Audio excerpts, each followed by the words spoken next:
به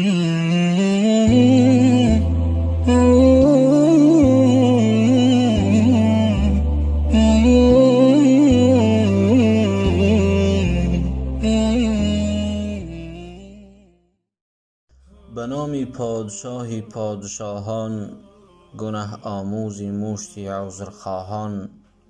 به نام آن که ملکش بی زوال است، به وصفش نطق صاحب عقل لال است. بعداً السلام علیکم دوستان، برادران، پدران و مادران عزیز و بسیار گرامی قدرم. امروز خواستم یک موضوع بسیار جالبی را براتون پیشکش نمایم. یک سوالی که بسیار سوال جالب است. زمان رسول اکرم صلی الله علیه و سلم وفات نمود، آبی که آن کس را شستن کجا شد؟ یکی از عالمان برجسته اسلام در عصر گذشته، امام الشعراوی که سال تولدش 1911 و سال وفاتش 1998 می باشد، که به عنوان واعظ عصر صاحب شده بود، بار میگوید حضرت به یک انجمن اسلامی دعوت شدند. در دوام مجلس امام شعراوی گواه گردیدند که رئیس انجمن به علم و معرفت خیش مغرور گردیده سخن میکرد. در آخر مجلس شعراوی اجازت پرسیدند و به منبر برآمده گفت: به شما یک سؤال دارم. زمان رسول اکرم صلی الله علیه و سلم وفات نمود، آبی که آن کس را شستن کجا شد؟ از این سؤال نابهنگام تمام مجلسیان در حیرت ماندند. رئیس انجمن بسیار در خجالت بود، زیرا جواب آن را نمیدانست و آخر به شعراوی گفت: تا فردا به ما مهلت بده، ان شاء الله پگاه جواب سؤالتان را خواهیم داد. رئیس انجمن به خانه اشان آمدن. زمانی وارد کتابخانه اش کردید، یک به یک کتاب ها را ورق می زد، اما در یگان تای آن جواب نبود. عاقبت وی خسته شد و در بالای کتابی که ورق می زد خوابش بود. در خوابش رسول خدا صلی الله علیه و سلم با یک مرد فانوسدار دید. وی به نزد پیامبر خدا درود بر او دوان رفت، همان سوال را داد. رسول خدا صلی الله علیه و سلم به مرد فانوسدار همراهشان اشاره کرده گفت که این مرد می داند. بعد مرد فانوسدار گفت: زمانی که جسد رسول اکرم صلی الله علیه و سلم را شستن، آب بخار گردیده ابر شد و باران بارید. هر قطره باران که در هر کجای زد، در آنجا مسجد بنا شد. رئیس جواب را شنیدن زمان بیدار شد و خرسند به انجمن روان گردید. وی بی‌صبرانه منتظر بود تا حضرت شعراوی سوال دیروزه اش را تکرار کند، اما امام هیچ چیز نمی گفت. همین که تا انجام مجلس دقیقه های بیشمار باقی مانده بود که کاسه صبر رئیس لبریز شده گفت: جواب سؤال دیروزه اتان را گویم؟ جوابش را یافتید اخیر؟ پرسید شعراوی. بله، جواب داد رئیس مجلس. خوش چی بوده از جوابش؟ رئیس گفت: زمان جسد رسول اکرم صلی الله علیه و سلم را شستن، آب بخار گردیده ابر شد و باران بارید. هر قطره باران که در هر کجای زد، در آنجا مسجد بنا شده بوده است. جواب را چگونه یافتید؟ پرسید شعراوی.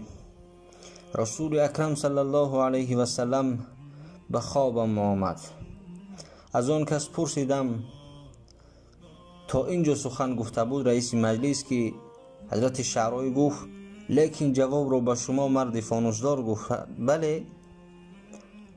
نیم تبسم کرده گفت: امام، رئیس از این سخن شخ شده خود را گم کرد و بعداً به خود آمده گفت شما این را از کجا می دانید؟ آنگاه شعراوی گفت آن مرد فانوسدار من بودم و همه را در حیرت گذاشت. این واقعه را یکی از اشتراکداران مجلس حکایت کرده است. در آخر دوستان عزیزم، بیایید با هم بر پیامبر خدا صلی الله علیه و سلم صلوات می‌فرستیم. اللهم صل علی محمد و علی آل محمد. یک چند مصرع خواستم در این وبایی که امروز بر تمام روی عالم آمده است، یک چند مصرع بسیار مصرع‌های پرمضمون است براتون بگویم دوستان. این وبای عصر دلها را پر از خون کرده است، مادران را در غم فرزند مجنون کرده است. ناامیدی پشت درهای همه در میزند، از دل افکار مایان ناله ها سر میزند. در غم دیدار پیوندان ز خود بیگانه ام، مثل کبکی در نشان بیدانه و بیلانه ام. یک به یک از ما عزیزان می روند، بس مشکل است، درد دوری ها گران و حسرت او در دل است.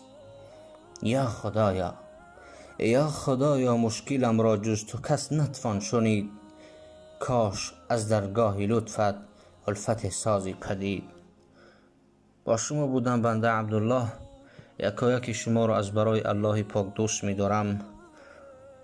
خواهش کرده می شود که در حق بنده به دعا باشید. السلام علیکم و رحمت الله تعالی و برکاته. ای خالقی هر دو جهان، مولای من، دانای اسرار نهان، مولای من. ای خالقی هر دو جهان، مولای من، دانای اسرار نهان، مولای من. روز و شبم در فکر تو، گویم ثنا و شکر تو.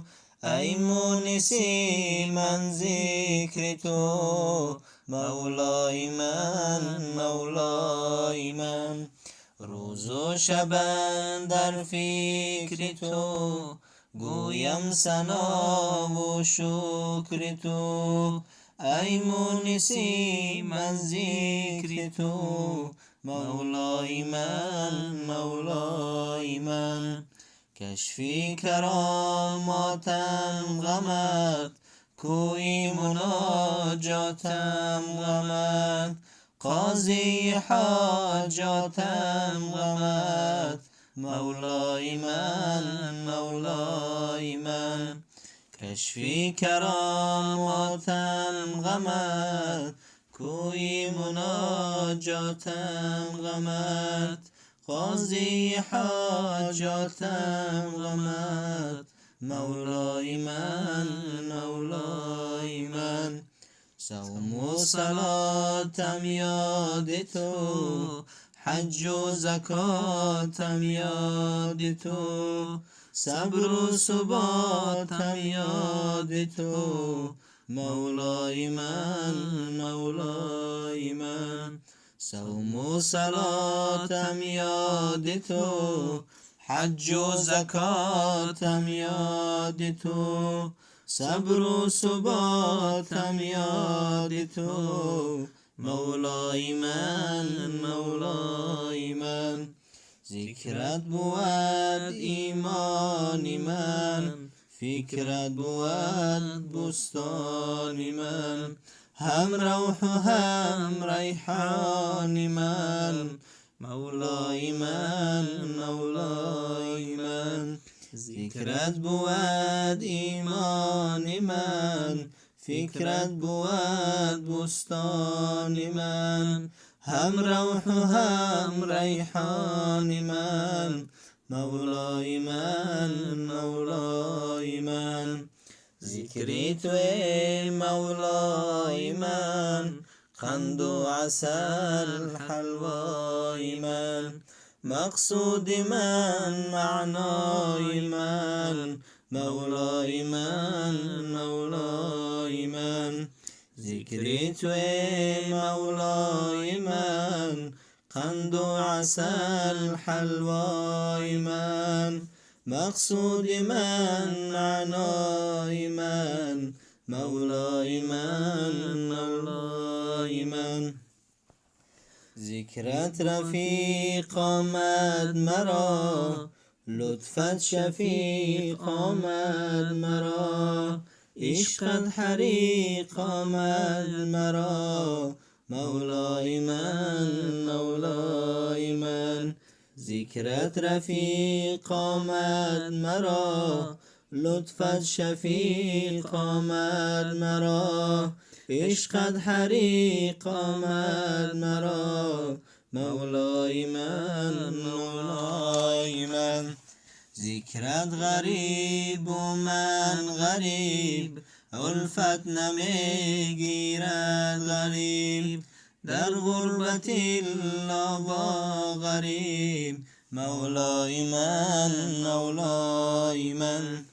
محبوب عبدالحی تویی، مقصود جان وی تویی، مطلوب او یا حی تویی، مولای